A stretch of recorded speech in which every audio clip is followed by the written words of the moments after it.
Ok. Então começou. Na aula passada, a gente fez a correção das semanas 1, 2, 3 e 4. Não foi?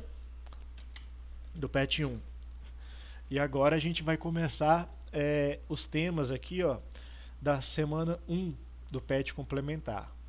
E a gente vai começar com o tema América Indígena. Tá bom? Vamos avançando aí. Povos ameríndios.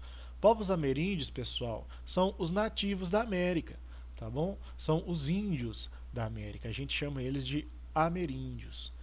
E aqui tem dois tópicos inicialmente para a gente introduzir esse assunto, né? O primeiro, por que que o índio é chamado de índio? Vocês fazem alguma ideia do porquê que o índio ele é chamado de índio, sendo que ele vive na América, ele é nativo americano, ele não é nativo da Índia? E aí, pessoal, vocês estão vivos? Câmbio. Por que que o índio é chamado de índio? Quem não sabe, fala assim, ó, não sei.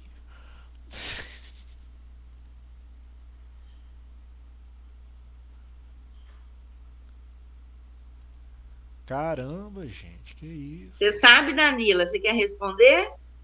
Sabe, Marina? Não, não. Beleza. Sabe, Ana? Não. Ah, é porque, gente, como vocês já estudaram já no sétimo ano, a Europa, durante toda a Idade Média, ela, principalmente assim no final, na baixa Idade Média, se iniciou um comércio, né, bem intenso com as Índias, tá bom? Era o comércio das especiarias. Esse comércio ele era feito principalmente pela rota marítima, né, onde eles saíam aqui do Mar Mediterrâneo, passava por essa passagem aqui ó, entre a África e a Península Arábica até chegar aqui na região das Índias, ok? Mas aí ocorreu um problema. Aqui nessa região da passagem, onde ficava o Império Bizantino, ocorreu a tomada desse território pelos turcos, né, que era um povo islâmico rival dos cristãos europeus. Quando ocorreu essa tomada desse território, os turcos eles impediram a passagem dos navios comerciais da Europa. E o que acabou deixando a Europa sem acesso às mercadorias das Índias, né, sem acesso às especiarias. Essas especiarias eram todo tipo de tempero, né, que a gente costuma usar hoje em dia. Açafrão, noz moscada, cravo, canela, né, e uma série de outros. E eles ficaram sem esses temperos. E acontece, pessoal, que principalmente a elite europeia tinha muito apreço por esse tipo de mercadoria. E começou a pensar como que a gente vai conseguir novamente ter acesso a essas mercadorias. Porque o mercado das especiarias era um mercado que só crescia e só gerava lucro na Europa. E lembrando também que na Europa a gente tinha o mercantilismo. E qual que é a ideia do mercantilismo? A ideia do mercantilismo é o seguinte, pessoal. Quanto mais ouro, quanto mais metal precioso eu tenho dentro do meu território, mais rico é a minha nação. Todos os países queriam ficar mais ricos e para isso eles tinham, né, que dar um jeito, seja pela exploração mineradora, seja pelo comércio. E o comércio que mais crescia era o comércio das especiarias. Então eles pensaram, como chegar até a Índia? Começaram a ter ideias, né? A primeira ideia era contornar o continente africano para chegar à Índia, né? Fazer essa rota aqui, ó. Mas ia ficar bem complicado, né?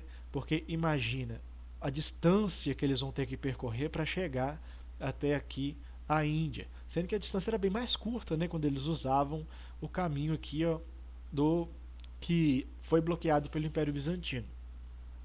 Então surgiu a seguinte ideia: se a gente der a volta no globo, nessa época eles já tinham já a noção, apesar de ser uma ideia meio polêmica, né, muito contestada pela igreja, de que a Terra era redonda, tá bom? Os religiosos eles contestavam muito essa questão da Terra redonda na época, mas assim já era claro né, para os cosmólogos que a Terra era redonda. E eles pensavam, não, se a Terra é redonda, a gente pode pegar o sentido contrário, né, e em algum momento a gente vai dar a volta no globo e vai conseguir chegar até as Índias.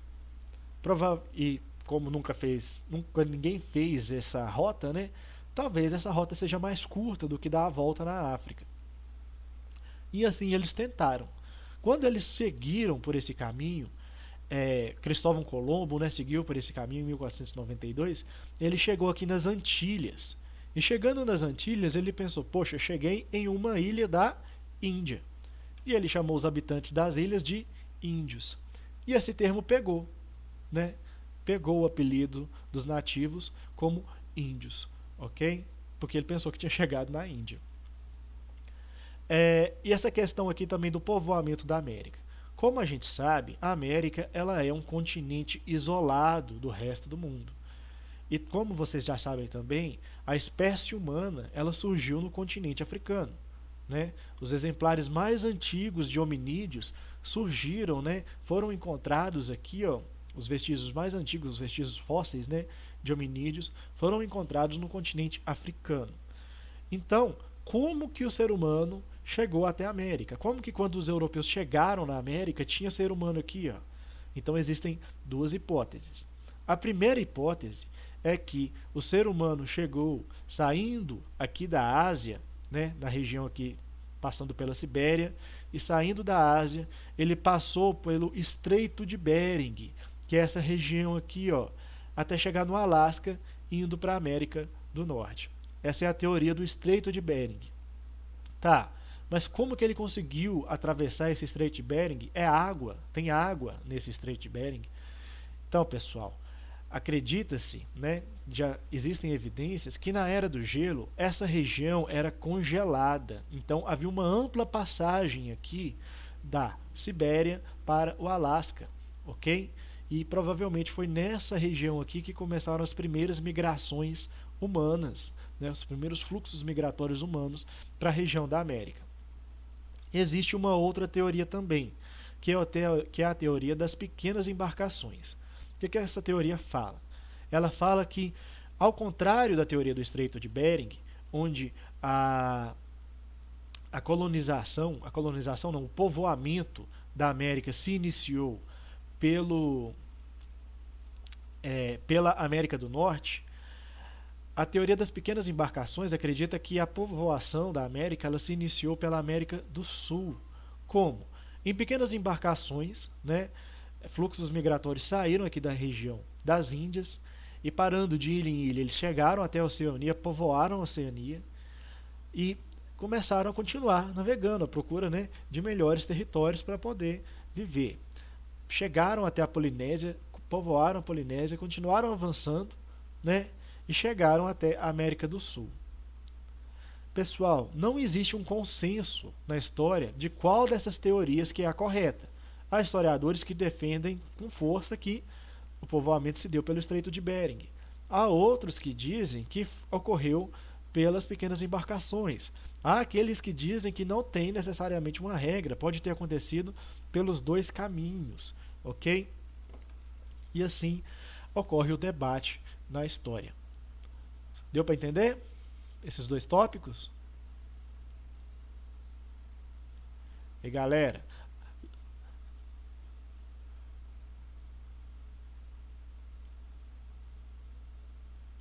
beleza. Deu para entender, Danila? Deu pra entender? Sim. Maravilha. Então bora lá. Incas, astecas e maias. Vamos falar agora, pessoal, um pouco dos povos que foram dominados pelos espanhóis, tá bom? Que foram colonizados pelos espanhóis. Como a gente sabe, como já foi estudado, a América do Sul, a América Latina, ela foi dividida em duas partes pelo Tratado das Tordesilhas. A parte oeste ia ficar colonizada pelos espanhóis. A parte leste seria colonizada pelos europeus, né? Eles literalmente fizeram um traço no meio da América Latina e falaram, esse lado é de Portugal, esse lado é da Espanha. Então vamos começar aqui pelos povos que foram colonizados pela Espanha: Incas, Astecas e Maias. As civilizações Inca, Asteca e Maia foram as mais desenvolvidas das Américas, do ponto de vista material. O que isso quer dizer, pessoal? Que todo tipo de cultura material, seja pelas construções, pelas roupas, seja pela cultura, né, pelos templos que eles construíram, né, todo tipo de cultura material, tudo que foi produzido de material, né, na América, em toda a América, tanto a América do Sul quanto a América do Norte, de todos esses povos ameríndios, foram esses grupos aqui, os Incas, Astecas e Maias, que conseguiram um maior desenvolvimento material. Ok? Também são chamadas de pré-colombianas, pois se desenvolveram antes da chegada de Cristóvão Colombo à América em 1492. Né? Eles já existiam aqui antes da chegada dos espanhóis, antes da chegada de Colombo, pré-colombianas. Habitaram em territórios diferentes e, portanto, nunca conviveram. Sua herança é visível até hoje nos países da América Central e América do Sul. Ok? Vamos avançando aí e começar a falar dos Incas. Vocês estão conseguindo ver esse mapa? Beleza. Pessoal, deixa eu perguntar aqui. Ana e Marina, vocês não têm microfone, não?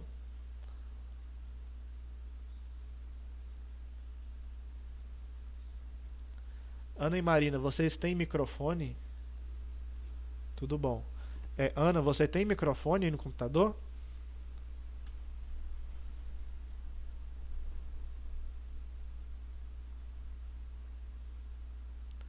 Então, eu estou perguntando porque a aula fica mais dinâmica, né, quando vocês respondem com a sua voz, né, respondem pelo microfone. Eu acho que a aula fica mais fluida, não fica tão travada.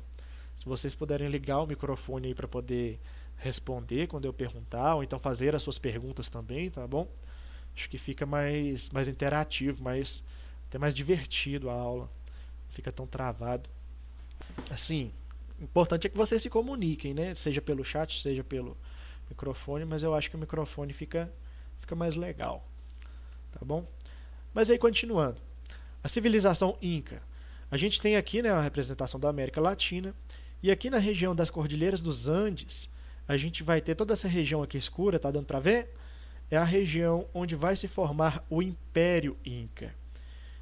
O que eu quero dizer com o Império Inca? Quero dizer que os Incas eles formaram um estado unificado em toda essa região.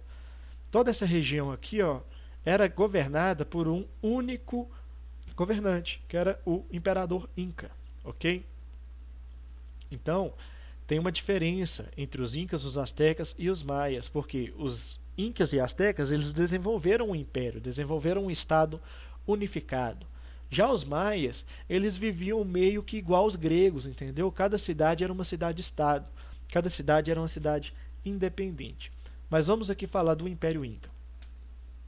A civilização Inca ocupava o território que hoje corresponde ao Peru, a Colômbia, o Equador, o oeste da Bolívia, o norte do Chile e o noroeste da Argentina, ok? Todo esse território, pessoal, praticamente ele corta, né, a América Latina de norte a sul. Sua capital era Cusco. Tá vendo aqui o pontinho vermelho? Aqui é a cidade de Cusco, ok? A capital do Império Inca. Calcula-se que o Império Inca tenha reunido 8 milhões de pessoas e durado aproximadamente de 1450 a 1519. Do ponto de vista histórico, o Império Inca é um império que durou pouco tempo, tá bom? Não é um império que a gente pode falar, olha que império que durou tanto tempo, que império longevo, né? Não, porque o auge do império, né, de 1450 a 1519, teve apenas 69 anos.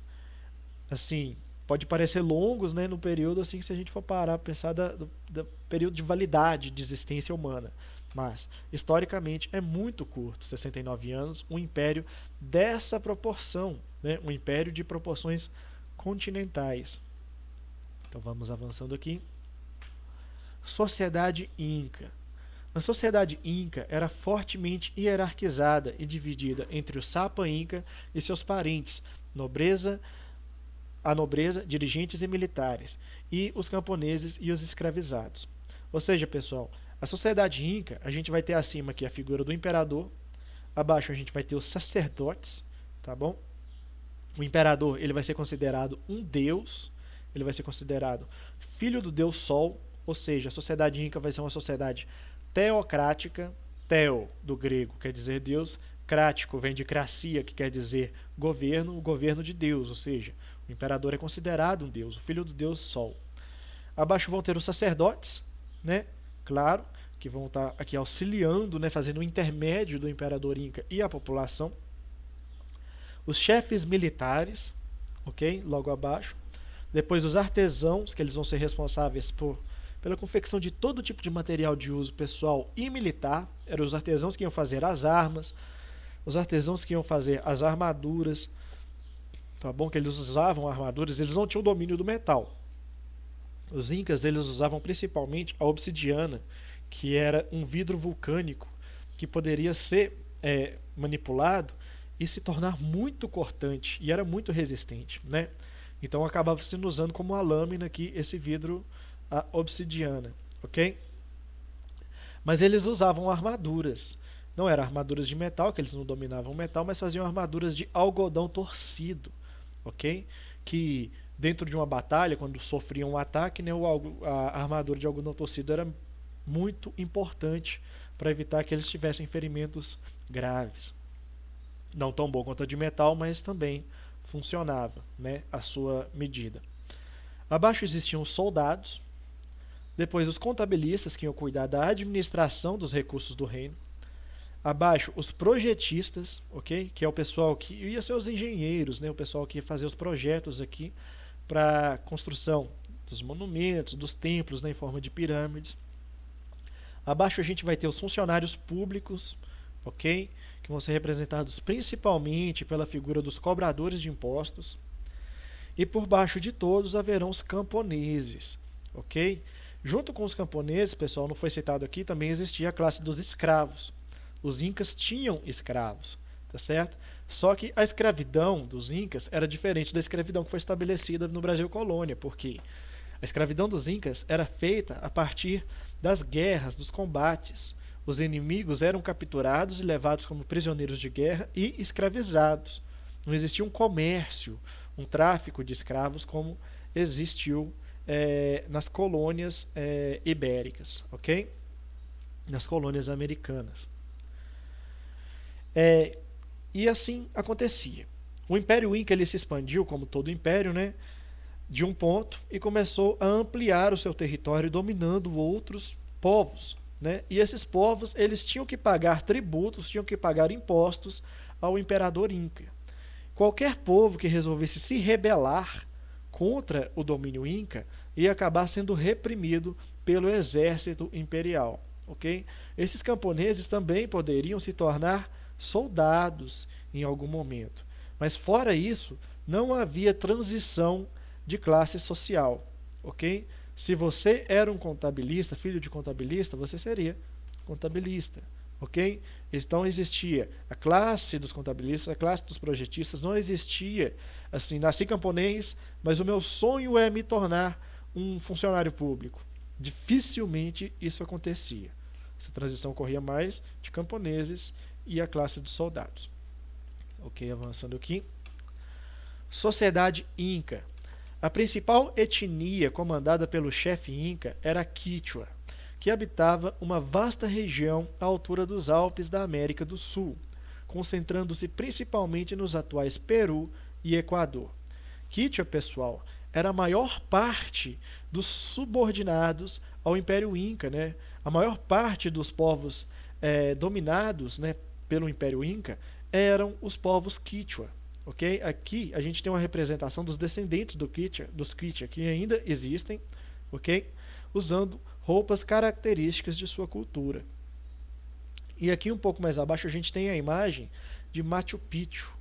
Machu Picchu, elevada a 2.430 metros acima do nível do mar, Essa cidade, pessoal, é altíssima, altíssima. Dizem que quem viaja para aqui tem até uma dificuldade de respirar, porque nessa altura o ar já fica rarefeito, né? O oxigênio ele diminui a sua quantidade aqui na atmosfera já, de tão alta que é. E aqui a gente vê na foto somente as ruínas dessa cidade, né? Tornou-se muito conhecida em virtude de sua localização e suas construções arquitetônicas. Então essa é uma foto relativamente atual que mostra as ruínas de Machu Picchu. A gente já consegue ver pelas ruínas a extensão da cidade, o quanto essa cidade não deveria ser grande, né, pessoal? Enorme. Imagina essa cidade no seu auge, imagina essa cidade funcionando, com população, com comércio, gente subindo, gente descendo, né? Devia ser uma coisa espetacular. E além disso, imagina construir uma cidade dessa, carregar tanta pedra aqui para cima, que essas pedras eram trazidas de baixo, tá bom, pessoal? Eram trazidas em cima de lombo de lhamas. Então não era uma coisa que dava para fazer, não era um trabalho rápido, demorava muito. Imagina você fazer uma construção de uma cidade dessa magnitude, né, a uma altura dessa, dificuldade que não deve ter sido. Ok? Avançando aqui. A civilização asteca. Assim como os incas, pessoal, os astecas eles também formaram um império, como eu já falei, né? Eles tinham um governo unificado. Existia a figura do imperador que vai governar todo esse território aqui, ó. O Império Azteca ele ficava localizado entre a América Central e a América do Norte, ok? Nessa região aqui, ó, onde está representado no mapa mundi. Mais ou menos aqui nessa região. Vocês estão vendo minha setinha aí? Circulando? Beleza. A civilização azteca se estendeu pelo território que vai, atualmente, do centro do México até a Guatemala. Desenvolveu-se no período entre 1325 e 1519, ou seja, o ápice da civilização azteca, do Império Azteca, durou 194 anos. E sua população contava com 15 milhões de pessoas no século XVI. Okay? A capital do Império Azteca era a cidade de Tenochtitlan. Eu até circulei aqui de vermelho para vocês verem melhor. Okay? Aqui ficava a cidade de Tenochtitlan, que foi a primeira cidade construída pelos astecas. A partir de Tenochtitlan, eles expandiram seus domínios até formar todo esse império. O imperador azteca não era considerado um deus, mas um alto sacerdote e líder militar. Então, pessoal, os astecas não eram uma sociedade teocrática. O imperador não era considerado um deus, mas ele tinha um cargo religioso equivalente ao Papa na Igreja Católica. Ele era o sacerdote mais importante, né, da religião asteca. Ok? E além disso, ele também era o líder militar. Então, ao mesmo tempo, ele tinha todo o exército nas suas mãos e tinha a liderança da religião asteca também nas suas mãos. Então, era uma figura muito poderosa, com muito poder concentrado em suas mãos. Mas não era considerado um deus. Era o principal, assim, na ligação entre os homens e os deuses. O imperador governava seu vasto domínio, auxiliado pelo exército e pelos sacerdotes, que eram considerados a classe nobre asteca. Então, abaixo do imperador, a gente vai ter essas duas classes aqui que vão formar a nobreza asteca, que são os sacerdotes e os chefes militares, né? Abaixo dos chefes militares, a gente vai ter outras duas classes aqui, ó, que também são importantes, mas não são consideradas nobreza, ok? Que são os comerciantes e os artesãos. E na base da pirâmide, a gente vai ter outras duas classes. Os camponeses, que eram também guerreiros, né? Os camponeses que poderiam ser usados, convocados para as guerras do Império Azteca, eles também viravam soldados. E abaixo de todos, os escravos, ok? Que eram levados para trabalhar nas terras e nas construções empreendidas pelos astecas. Ok? A escravidão no Império Azteca também se dava pela captura de prisioneiros de guerra. As tribos sob seu poder eram vigiadas e quem se rebelasse era punido pelo exército do imperador. A mesma coisa, pessoal, né? Eles saíram de Tenochtitlan e conseguiram dominar todo esse território.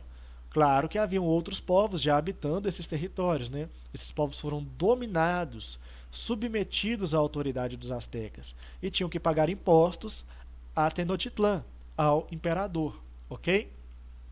Quem se rebelasse era reprimido pelo exército. A história dos astecas. A história dos astecas é muito interessante, galerinha. Eles descendem de vários povos antigos, principalmente os toltecas. Os toltecas, eles viviam na região da América Central, né? E um dia eles receberam uma profecia do seu deus Huitzilopochtli. E a profecia dizia o seguinte: olha, vão à procura, andem pela terra à procura de um sinal. O sinal seria uma águia devorando uma serpente. Quando vocês encontrarem esse sinal, no local onde vocês encontrarem esse sinal, é para vocês fundarem a cidade em honra a mim. Foi o que Huitzilopochtli, o deus dos astecas, disse. Os deuses dos toltecas, né, disse. E assim saíram os toltecas, né, prontos para se tornarem astecas. E aí eles encontraram no meio do lago Texcoco essa representação, né, da águia comendo uma serpente em cima de um cacto. E eles pensaram, pronto, é aqui que a gente vai fundar a nossa cidade. Só que esse sinal, pessoal, eles encontraram no meio de um lago, né? Havia uma pequena ilha no meio desse lago, mas todo o restante do lago era pura água.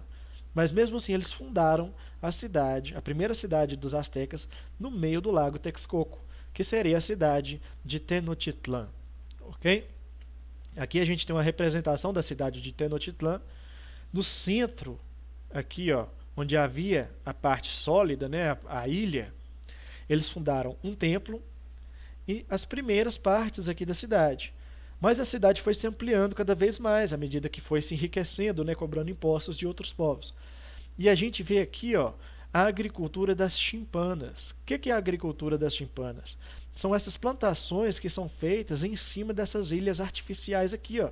Estão vendo? Plantação aqui, plantação aqui, plantação aqui, né? Essa aqui é uma representação de Tenochtitlan no seu auge, né? Provavelmente ela devia ser meio que parecida com isso aqui, quando chegaram os espanhóis nas terras no território asteca, ok? Aí vocês imaginam também a ideia dos espanhóis chegando aqui na América e pensando, estamos aqui numa terra de selvagens, né? Aí vai lá e topa com uma cidade dessa. Muito mais desenvolvida até que as cidades europeias, né? Topa com um povo com um conhecimento tão avançado, um conhecimento técnico tão avançado, né? Eles realmente devem ter ficado de cara e, claro, deve ter acendido a ambição de dominar essa cidade, dominar esse povo aqui, ó, dominar os astecas. Cultura e religião astecas. A prática dos sacrifícios humanos era importante dentro da religião dos astecas, pois era vista como uma forma de agradecimento a um dos principais deuses do panteão asteca, Huitzilopochtli. Então, pessoal, eles faziam esses sacrifícios humanos. Eles faziam principalmente nas festas dedicadas a Huitzilopochtli, mas também poderiam fazer a outros deuses, né, as festas dedicadas a outros deuses. Mas eram nas festas de Huitzilopochtli que ocorriam a maior parte dos sacrifícios. E não era um sacrifício que eles faziam nessas festas, eram vários, eram dezenas, né? Eram uma pessoa atrás da outra que era sacrificada, até que toda a escadaria do templo, que era construída em forma de pirâmide, ficasse banhada de sangue humano, ok? Quem eram sacrificados? Principalmente, gente, prisioneiros de guerra, né? Escravos, ou pessoas que se voluntariavam. Por quê? Porque eles acreditavam que só pelo sacrifício humano o sol voltaria a nascer todos os dias. Eles pensavam que se não ocorresse sacrifício humano em honra a Huitzilopochtli, os deuses iam ficar zangados e o sol ia parar de nascer. O que eles faziam? Eles pegavam, né, o prisioneiro, cada pessoa ficava aqui segurando, né, um braço, e ficava aqui 4 pessoas, né, cada um segurando um membro. E aí vinha o sumo sacerdote, poderia ser um sacerdote próximo ao rei ou o próprio imperador, né? Ele, enquanto a pessoa viva ainda, abria o peito da pessoa e, com o coração ainda batendo, ele arrancava-lhe o coração e erguia o coração aos céus, né? Em honra a Huitzilopochtli. Hoje, quando os europeus viram, os espanhóis viram, né, esse ritual, eles acharam uma atrocidade e logo se empenharam ao máximo na intenção, né, na ação de dominar esse povo e catequizá-lo. Os astecas eram politeístas e adoravam seus deuses em templos em forma de pirâmides. Politeístas é o que, pessoal? Que creem em vários deuses, diferente dos judaico-cristãos, né, que são monoteístas, só creem em um Deus. Para manter as divindades contentes, praticavam sacrifícios humanos, pois acreditavam que essa era a maneira de fazer com que o sol sempre voltasse a nascer. Como eu já mencionei, trabalhavam a cerâmica com estruturas geométricas e usavam as plumas de aves para fazer coroas que seriam usadas pelo imperador nas cerimônias religiosas. Então, além das peças de ouro, né, eles também costumavam usar muito plumas, né, penas de pássaros, como uma forma de se enfeitar. As plumas eram também uma manifestação de poder, de riqueza. Quando o imperador aparecia para o povo, né, ele aparecia sempre emplumado, sempre muito caracterizado, representando a sua autoridade. Civilização maia. Diferente da civilização inca e asteca, os maias eles não tinham um estado unificado. Tá vendo aqui que cada pontinho aqui desse território, que era dominado pelos maias, era uma cidade, ok? E cada uma dessas cidades era uma cidade independente, cada um tinha suas próprias leis, tinha seu próprio rei, ok? As principais cidades eram a cidade de Tikal e de Copán, ok? A civilização maia floresceu no México, nas regiões da península de Yucatán e também em Honduras, na Guatemala e em Belize.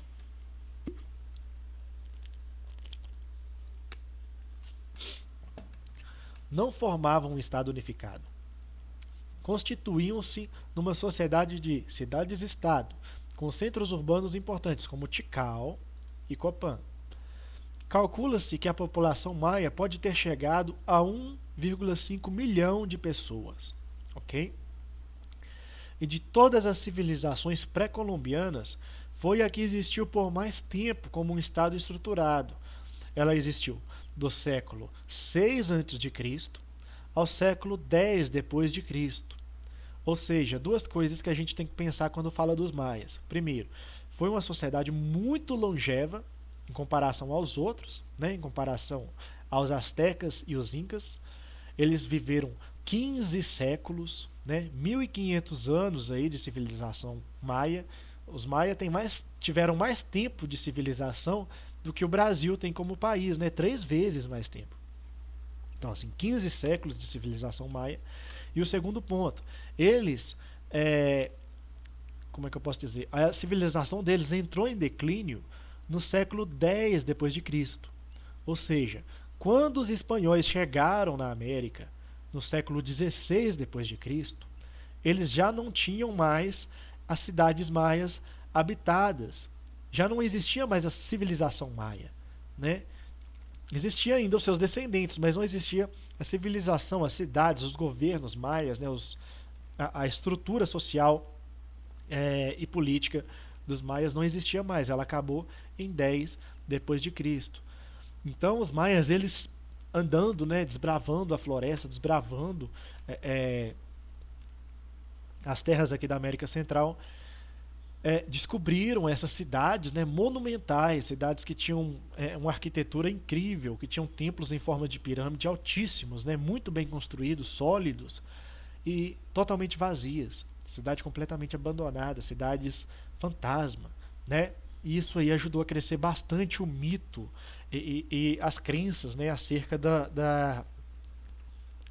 ajudou a crescer bastante o mistério sobre a figura dos maias, ok? Sociedade maia. Como vocês podem ver aqui no mapa, pessoal, os maias, o território que foi dominado pelos maias ficou bem próximo do território que depois foi dominado pelos astecas, ok? A sociedade maia era hierarquizada e no topo da pirâmide social estavam seus governantes. A função dos governantes, além de política, era religiosa, pois as festas e sacrifícios aos deuses deveriam ocorrer sempre na sua presença. Então os reis maias, né, reis no plural mesmo, cada cidade tinha o seu, eles sempre participavam dos sacrifícios humanos, né, das celebrações religiosas. Havia sacerdotes e funcionários responsáveis pela cobrança de tributos, e também havia os camponeses responsáveis pela agricultura e os artesãos que deveriam transformar a matéria-prima em objetos úteis. E aqui a gente também tem a pirâmide social dos maias, né? Primeiro os nobres, depois os sacerdotes, depois os artesãos, depois os trabalhadores livres e por último os agricultores, os camponeses. Também existia, né? Acredita-se que existia a escravidão na civilização maia. Um ponto, gente, que a gente tem que pensar é que como os maias eles não existiam mais há 5 séculos, quando chegaram os espanhóis aqui na América, já não existiam, há 500 anos já não existia a civilização maia, então existem muitos mistérios, né, muitos mistérios sobre a figura dos maias, né, mistérios históricos. Então, assim, há muito mais conhecimento em relação aos incas e astecas do que em relação aos maias, na questão assim da pesquisa e do estudo da história, ok? História e economia dos maias. A civilização maia se desenvolveu durante 15 séculos, entre 6 a.C. e 10 depois de Cristo. Assim, quando os espanhóis chegaram à região em 1492, os maias já haviam desaparecido enquanto sociedade organizada, deixando apenas suas enormes pirâmides como testemunho de seu esplendor. No entanto, sua cultura e seu idioma sobrevivem até hoje, nessas regiões, como atestam os milhões de descendentes. Os descendentes, né, pessoal, foram passando as histórias, as lendas, inclusive o idioma, esses fatores, esses aspectos culturais dos maias pela cultura oral, né? Essa tradição era passada de geração em geração, ok? Ao contrário dos incas e astecas, os maias não organizaram um império centralizado e a população vivia em cidades independentes entre si. Compartilhavam costumes semelhantes, desde a arquitetura, o idioma e a organização social. Ou seja, então, pessoal, se todo mundo aqui está separado, por que eles são chamados de um povo só? Não era correto que a gente chamasse os maias, não como os maias, mas assim, por exemplo, como o povo aqui de Becan, o povo de Tikal, o povo de Copan? Eles são chamados de maias, pessoal, não porque eles são unificados por um estado, por um governo, mas sim porque eles tinham uma cultura muito parecida. Eles tinham o mesmo idioma, tinham a mesma religião, tinham a mesma estrutura política, né? Os mesmos conhecimentos, assim, o mesmo padrão arquitetônico, né? E assim por diante. Isso aí dava para eles uma identidade como um povo, apesar deles não serem um povo politicamente unificado. Cultivavam principalmente o milho, que era a base da alimentação. Também cultivavam mandioca, algodão e girassol. Eles também criavam aves como peru e patos, ok? Aqui a gente tem uma representação, né, de um rei maia sendo carregado pelos seus servos, né? E a gente vê como o rei ele está todo adornado de penas, né, de tecidos de algodão colorido, né? Então, assim, tudo isso era importante para demonstrar a autoridade da figura governamental, da figura real. Os maias eram politeístas e realizavam festas e sacrifícios para suas divindades, né? Então eles acreditavam em vários deuses e, assim como os astecas, também faziam festas para essas divindades. Os maias organizavam milícias que tinham como objetivo capturar governantes ou grandes personalidades de cidades inimigas para que fossem sacrificados aos deuses, né? Então vamos imaginar aqui, ó, por exemplo, vamos imaginar que aqui a cidade de Copan, a cidade de Tikal, ela tem uma guerra, tem aqui um conflito, uma inimizade com a cidade aqui do Rio Azul. Eles podem invadir a cidade do Rio Azul, capturar o seu governante e levar, né, até Tikal e sacrificá-lo, ok? essas expedições organizadas por milícias, né, pelo exército imperial, traziam grande prestígio ao imperador. O imperador ganhava um grande respeito a partir do momento que ele capturava um inimigo, né, um inimigo poderoso também, e sacrificava ele em homenagem aos deuses. Sacrificar líderes inimigos trazia grande prestígio para os reis maias. É importante mencionar que, além desse papel político, os sacrifícios cumpriam um papel religioso importante para os homens. Construíram templos em forma de enormes pirâmides, que até hoje podem ser visitadas nos países da América Central. Hoje em dia as pirâmides dos maias, né, se tornaram pontos turísticos. Igualmente, por conta da agricultura, desenvolveram um sofisticado calendário circular que os permitia marcar o tempo e não perder o momento adequado ao plantio da colheita. Pessoal, os maias, eles não tinham tanto essa preocupação de contar o tempo de forma linear, ok? Eles faziam a contagem do tempo, eles sabiam quando começava e quando terminava um ano, né? Eles sabiam identificar as estações do ano, inclusive usavam essa identificação para poder ajudar eles na agricultura, mas eles não tinham essa percepção, né, de tempo linear. Eles viam o tempo, a história, de uma forma cíclica, ok? Eles pensavam que o final de um ciclo representava sempre o início de um novo ciclo. E eu não sei se vocês lembram que em 2012 o povo começou a falar que ia acontecer o apocalipse maia, que o mundo ia acabar, que os maias profetizaram que em 2012, em dezembro de 2012, o mundo ia acabar. Não sei se vocês lembram, né? Porque já faz um tempo. Isso é mais para a geração minha e da Rosane, eu acho. Você lembra, Rosane, do Apocalipse Maia? Até lançaram Lembro. um filme, né, todo cheio de efeitos especiais, tsunami, aquela coisa toda, né?